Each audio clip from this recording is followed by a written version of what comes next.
ओढ़ला हाँ घूंघटा ओढ़ला कहल जाला कि चूल्हा बेकार बजाना में ताव नहीं खे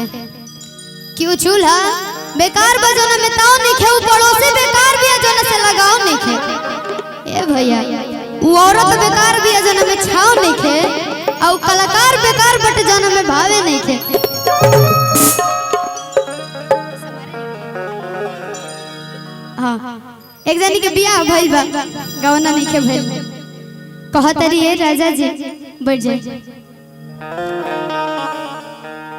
बियाह कर ले बानी गवना अभी तक ले नहीं की करैले देखा तनी संग के सहेली बड़ी जिंदगी में आगे बढ़ गई बड़ी सन हमार का होई जी अपन मर्द से रनिया गुहार करती और कहती है आज की पिया करवाल होगा बनवा कि राजा करवाल होगा बनवा पिया करवाल होगा बनवा ए राजा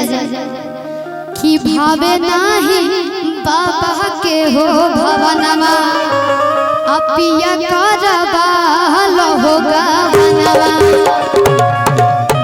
गमछी ओढ़ के मतलब कि हमने के भोजपुरिया में इतनी ट्रेंड करेला तो इसे मतलब ये लोग ज्यादा लड़का लोग करेला लोग लेकिन हमने के कलाकार रहने जा कहत है लइकिया कि पिया करवाल होगा बनवा कि पिया करवाल होगा बनवा कि पिया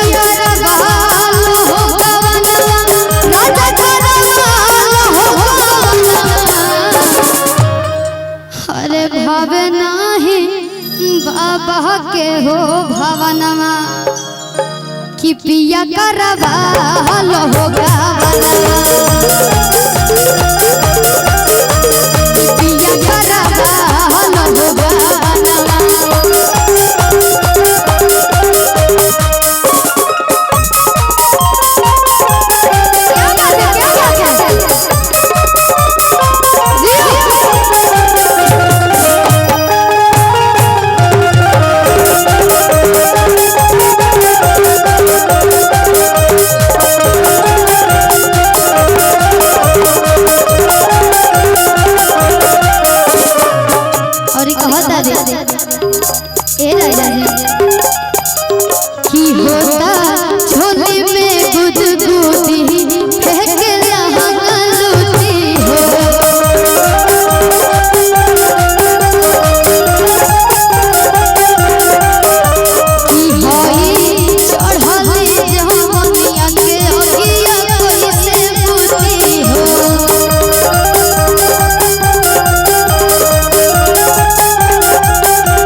कि देखो तने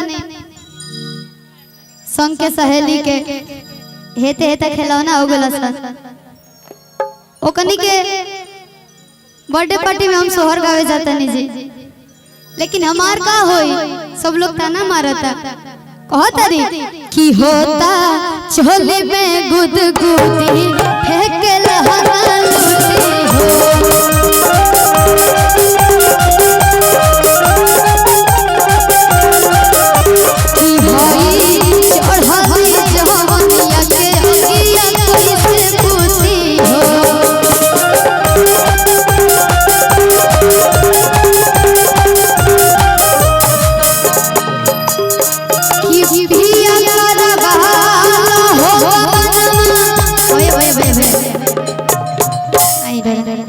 नाम का परिचय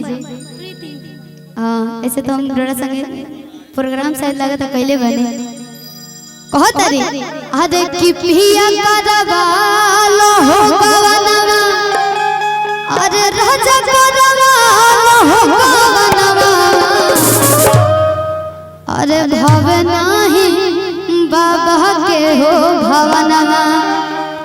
कि पिया करवाल होगा बनवा कि पिया करवाल होगा